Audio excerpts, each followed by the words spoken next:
BFM Business présente Edwige Chevrillon, la grande interview.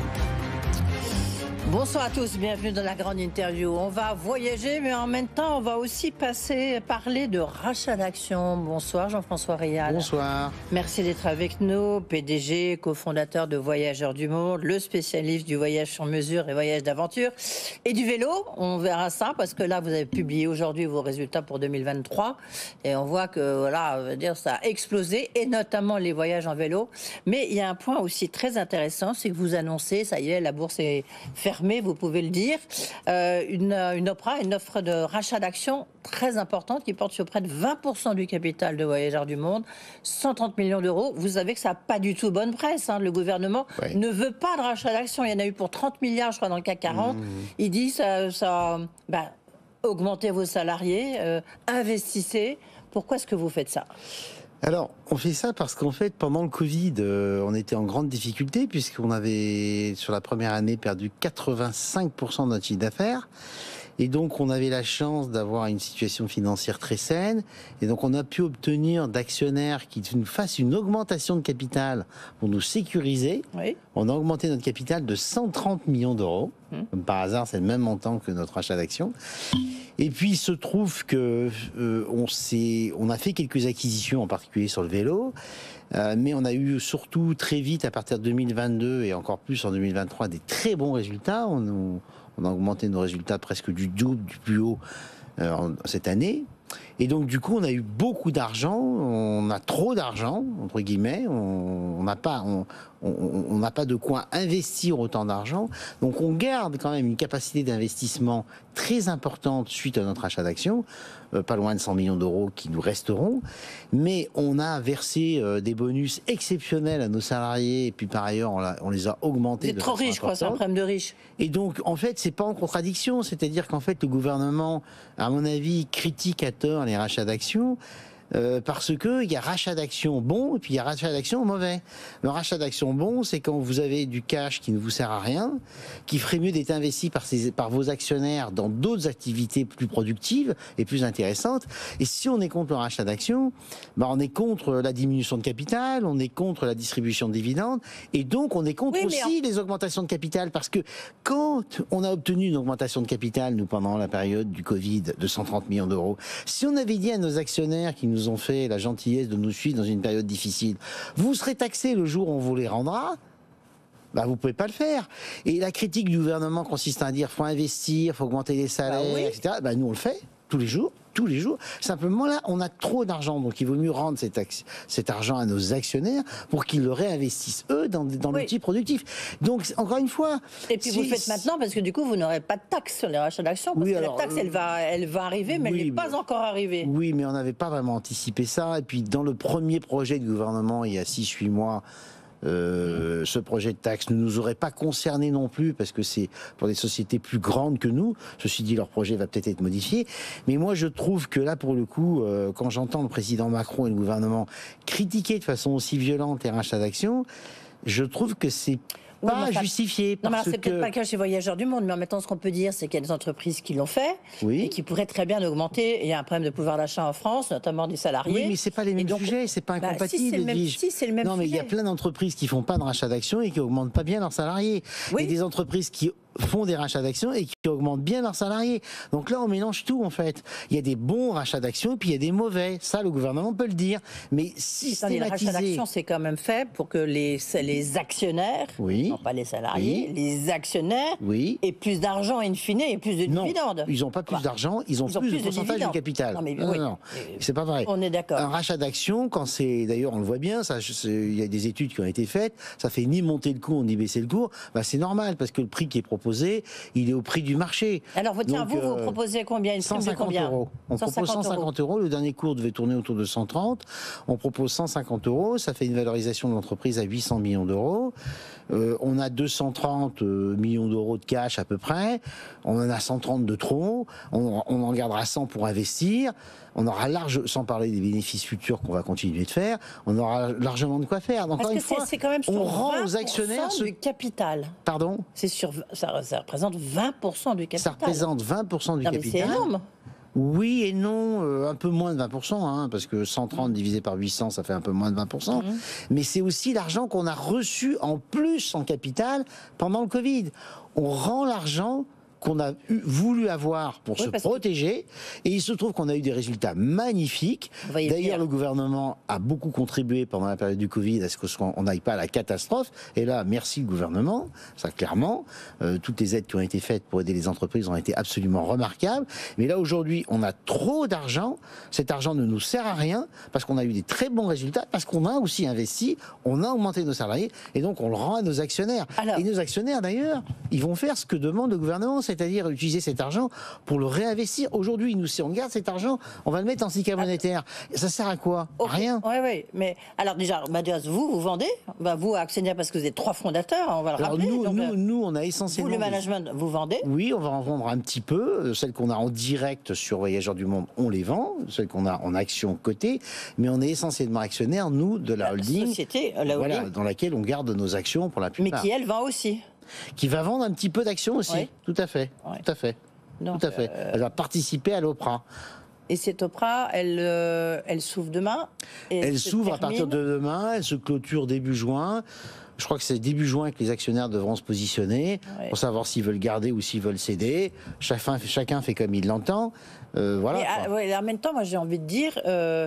Vous avez des résultats formidables, vous avez une augmentation du chiffre d'affaires, on va voir ça dans un instant, qui est de l'ordre de, je cherche un grand cru, 45%. Vous regardez les bidas, vous regardez le résultat net, tout ça c'est à 2 chiffres. Donc, moi si je suis actionnaire, je reste plutôt actionnaire de Voyageurs du Monde, non? Vous pouvez parfaitement, hein, c'est votre droit le plus strict, simplement le prix proposé est quand même assez attractif. Chacun décidera comme il l'entend. On a eu des résultats exceptionnels, c'est vrai, mais attention, il y a une partie de ces résultats exceptionnels qui vient de notre croissance externe. Il y a une partie de ces résultats qui vient d'une année 2023 exceptionnelle en termes de consommation de voyage, parce qu'elle était post-Covid.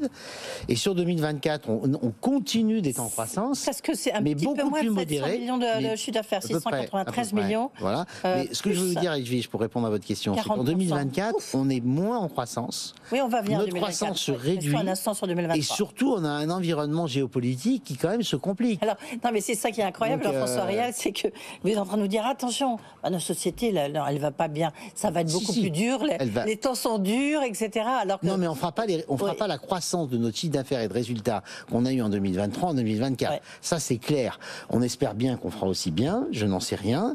On fera probablement mieux en chiffre d'affaires, en résultats, j'en suis pas sûr, parce que on est dans un environnement géopolitique complexe. L'Ukraine, Israël, voire l'Asie avec Taïwan, et puis surtout.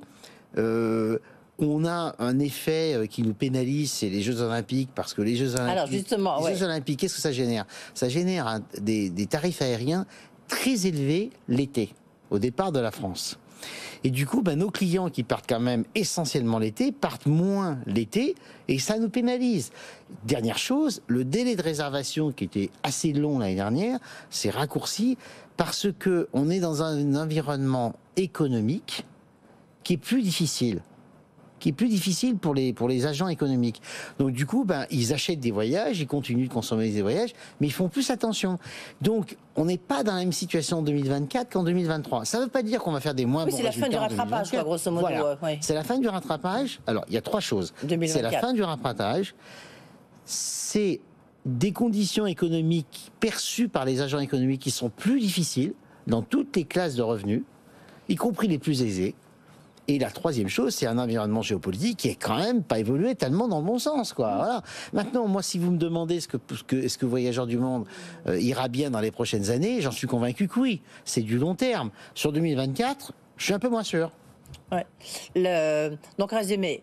Grand Cru 2023, d'accord, on a compris, tout a cartonné, mais maintenant, contexte géopolitique incertain. Plus compliqué. Mais en même temps, si on veut aller en Égypte, tout est plein.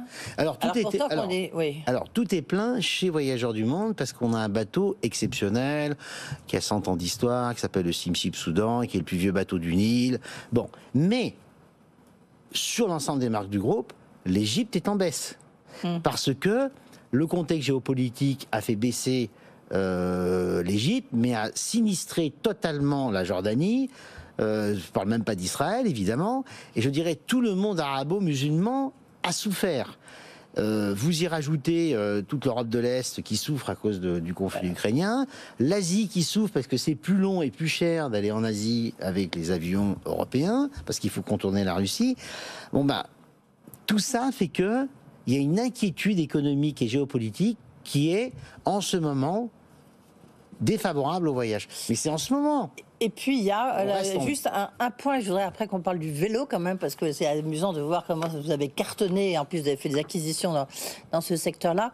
Les Jeux Olympiques, donc, et puis c'est l'ancien président de l'Office du tourisme de Paris qui dit ça, les Jeux Olympiques, en fait, c'est pas très bon pour vous, donc c'est ça que vous nous disiez à l'instant. Alors, les Jeux Olympiques, c'est pas très bon pour nous, c'est pas forcément non plus très bon pour la France et Paris touristique pendant les JO, parce que les prix sont très chers, les stocks sont faibles, la perception qu'il y a trop de monde et que ça va être trop cher est négative. Néanmoins, les JO à long terme ou à même à moyen terme, c'est très bon pour Paris et la capitale. Il y a une espèce de JO bashing permanent en ce moment. Mais les Français, ça reste un événement exceptionnel et qui sera, si on réussit cette cérémonie d'ouverture sur la scène, avec un rayonnement et une communication exceptionnelle pour Paris et pour la France.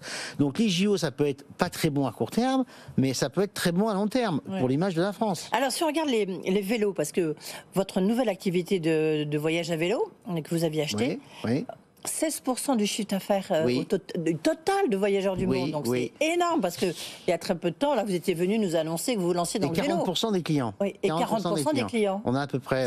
c'est incroyable. On a 250 000 clients maintenant annuels dans le monde. On a 35% de notre activité qui était à l'étranger, c'est pas des Français, dont 100 000 sur les vélos. Alors le vélo, c'est des voyages d'abord bas carbone. C'est des voyages itinérants où on gère toute votre logistique et vos hébergements. En gros, vous faites des balades à vélo comme vous les feriez à pied, mais on gère toute votre logistique et votre hébergement. On a acheté le leader en vélo en Europe qui s'appelait Eurofun pendant le Covid. Et depuis, il a eu une croissance très forte, ce qui explique c'est ce pas pourcentage. Non, on est présent surtout en Allemagne, en Suisse, en Suède, au Danemark, aux Pays-Bas. On a même un produit qui est très très sympa, qui mélange le vélo et la péniche.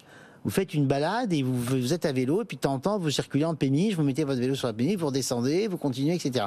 On appelle ça bike and barge. Vous voyez, le vélo et la barge. Alors, maintenant que vous nous avez expliqué que finalement... voilà le steamship Soudan, là, qu'on voit en photo. Notre fameux bateau sur le Nil. Pour ceux qui nous regardent à la télévision. Jean-François Rial, donc là, vous avez beaucoup d'argent, vous voulez donc... rendre 130 millions, si je veux dire. C'est ça. Exactement le même montant que ce qu'on a eu comme augmentation de capital. Et dans les deux cas, vous étiez venu ici l'annoncer. Exact. Maintenant, il vous reste 100 millions, vous nous avez dit, sous le pied pour faire des acquisitions. Oui.